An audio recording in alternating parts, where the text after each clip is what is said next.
Guys, welcome back to my channel. അപ്പോൾ എനിക്ക് collaboration കിട്ടുമെങ്കിൽ എന്തുകൊണ്ട് നിങ്ങൾക്ക് കൊളാബറേഷൻ കിട്ടത്തില്ല? അപ്പോൾ എന്തായാലും നമുക്ക് കൊളാബറേഷനെ പറ്റി ഡീറ്റെയിൽ ആയിട്ട് നോക്കാം. അപ്പോൾ ഞാൻ നേരത്തെ വീഡിയോയിൽ പറഞ്ഞ പോലെ കൊളാബറേഷനെ പറ്റിയുള്ള വീഡിയോസ് ഓൾറെഡി വേറെ എന്താണ് കൊളാബറേഷൻ ഡീറ്റെയിൽ ആയിട്ടുള്ള കാര്യങ്ങളൊക്കെ അപ്ലോഡ് ചെയ്തിട്ടുണ്ട്. അപ്പോൾ ആ ഒരു വീഡിയോ പോയി കാണാത്തവരാണെങ്കിലും ഒന്ന് കാണുക, എന്നിട്ട് ഈ ഒരു വീഡിയോ വാച്ച് ചെയ്യാൻ വേണ്ടി ശ്രമിക്കുക. ഞാനിപ്പോൾ ജർമ്മൻ പഠിക്കുന്ന ഒരു സ്റ്റുഡൻ്റ് ആണ്. അപ്പോൾ അതുകൊണ്ട് ജർമ്മനീനെ ബന്ധപ്പെട്ടുള്ള കംപ്ലീറ്റ് വീഡിയോസും ഈ ഒരു ചാനലിൽ തന്നെ ഞാൻ അപ്ലോഡ് ചെയ്യുന്നതായിരിക്കും. അപ്പോൾ ഇത്രയും കാര്യങ്ങൾ അറിയാൻ ആഗ്രഹിക്കുന്നവരാണെങ്കിൽ ഇതിലേതെങ്കിലും ഇഷ്ടപ്പെടുന്ന ആൾക്കാരാണെങ്കിൽ ഈ ഒരു ചാനലൊന്ന് സബ്സ്ക്രൈബ് ചെയ്യുക, സപ്പോർട്ട് ചെയ്യുക. അപ്പോൾ നമുക്ക് വീഡിയോ നെക്സ്റ്റ് വന്ന് ശ്രദ്ധിക്കേണ്ട ഒരു കാര്യം എന്ന് പറയുന്നത് നിങ്ങളുടെ യൂസർ നെയിം ആൻഡ് ബയോ ആണ്.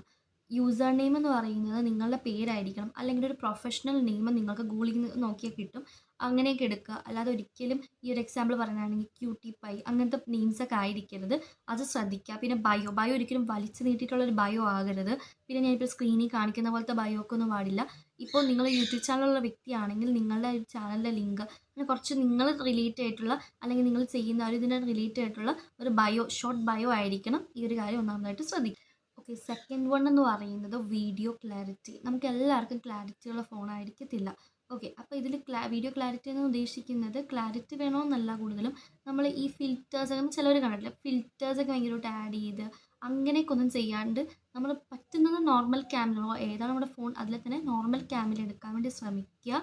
പിന്നെ തേർഡ് വൺ എന്ന് പറയുന്നത് വീഡിയോ ബാക്ക്ഗ്രൗണ്ട് ഒരിക്കലും ഭയങ്കര കളർഫുൾ അല്ലെങ്കിൽ ഇങ്ങനെ കുറേ ലൈറ്റൊക്കെ ഇട്ട് അങ്ങനെയൊക്കെ ഒന്നും ആവരുത്. നമുക്കൊരു എന്താ പറയുക, ഒരു കേർട്ടൻ്റെ മുമ്പിൽ നിന്നോ അല്ലെങ്കിൽ ഇതുപോലെ വൈറ്റ് ഒരു വോളിൻ്റെ മുമ്പിൽ പ്ലെയിൻ ആയിട്ടുള്ളൊരു ബാക്ക്ഗ്രൗണ്ട് ആയിരിക്കണം. ഫോർത്ത് വൺ എന്ന് പറയുന്നത് ക്ലിയർ വോയിസ് ഓവറാണ്. എനിക്കതില്ല. കാരണം ഇപ്പോൾ തന്നെ കാണാം ബാക്ക്ഗ്രൗണ്ട് നോയ്സിൽ ഇപ്പോൾ മഴ പെയ്യുന്നുണ്ട്, പിന്നെ ഇപ്പോൾ വീട്ടിൽ എല്ലാവരും ആ ഒരു വോയിസ്, അപ്പോൾ അങ്ങനെയൊക്കെ ഒന്നും പാടില്ല. നമ്മൾ ക്ലിയർ ആയിട്ടുള്ളത് ഇപ്പോൾ കിളിയുടെ വരെ കേൾക്കാം. അപ്പോൾ അങ്ങനെ ക്ലിയർ ആയിട്ടുള്ളൊരു വോയിസ് ഇതായിരിക്കണം നമ്മളതിൽ കൊടുക്കുന്നത്. ഫിഫ്ത്ത് വൺ എന്ന് പറയുന്നത് വീഡിയോ കണ്ടൻ്റ് ആണ്. അപ്പോൾ നിങ്ങൾ കണ്ടൻ്റ് എന്ന് പറയുന്നത് ഒന്ന് ശ്രദ്ധിക്കുക. കാരണം ഇപ്പോൾ നമ്മൾ ചില റീൽസിലൊക്കെ ഒരു പ്രൊഡക്റ്റ് അവർ അതുപോലെ ഇൻട്രൊഡ്യൂസ് ചെയ്യുന്നത് കണ്ടിട്ടില്ലേ, ആൾക്കാരെ പിടിച്ചിരുത്തുന്ന രീതിയിലുള്ളൊരു കണ്ടൻറ്റ് ചെയ്തിട്ട് അതിൻ്റെ അവസാനം അല്ലെങ്കിൽ നടുക്ക് വെച്ചായിരിക്കും അവർ ആ ഒരു പ്രൊഡക്റ്റ് ഇൻട്രൊഡ്യൂസ് ചെയ്യുന്നത് കണ്ടിട്ടില്ലേ. സിക്സ്ത് വൺ എന്ന് പറയുന്നത് ട്രെൻഡിങ് ടോപ്പിക്സ്. നമ്മൾ ടോപ്പിക്സ് ട്രെൻഡിങ് ആയിട്ടുള്ളത് എടുക്കാൻ വേണ്ടി ശ്രദ്ധിക്കുക.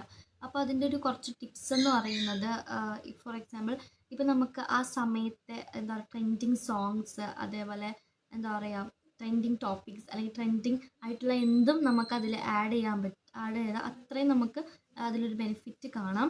പിന്നെ സെവൻത്ത് വൺ എന്ന് പറയുന്നത് ഇൻഫോർമേറ്റീവ് കണ്ടൻറ്റ്. നമ്മൾ കൊടുക്കുന്ന കണ്ടൻറ്റ് ഇൻഫോർമാറ്റീവ് ആയിട്ടുള്ളൊരു കണ്ടൻറ്റ് ആയിരിക്കണം.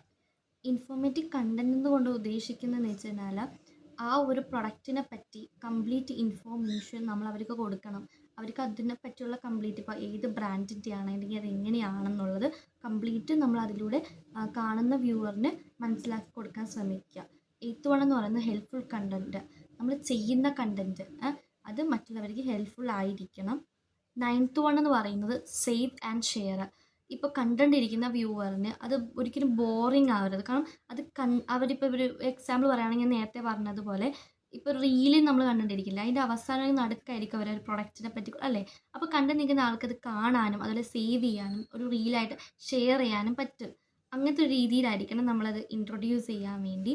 അപ്പോൾ ഇതും ഞാനിപ്പോൾ പറഞ്ഞ നയൻത്ത് വണ്ണും ഫിഫ്ത്ത് വണ്ണും തമ്മിൽ കണക്റ്റഡ് ആണ്. കാരണം ഫിഫ്ത്ത് വൺ ഒരു കണ്ടൻറ്റ് ക്രിയേറ്റ് ചെയ്യുമ്പോൾ നമ്മൾ ഇതേപോലെ ആൾക്കാർക്ക് കണ്ടുകൊണ്ടിരിക്കുന്ന വ്യൂവറിന് അത് സേവ് ചെയ്യാനും ഷെയർ ചെയ്യാനും പറ്റുന്ന തരത്തിലുള്ള ഒരു കണ്ടൻറ്റ് ആയിരിക്കണം നമ്മൾ ചെയ്യേണ്ടത്.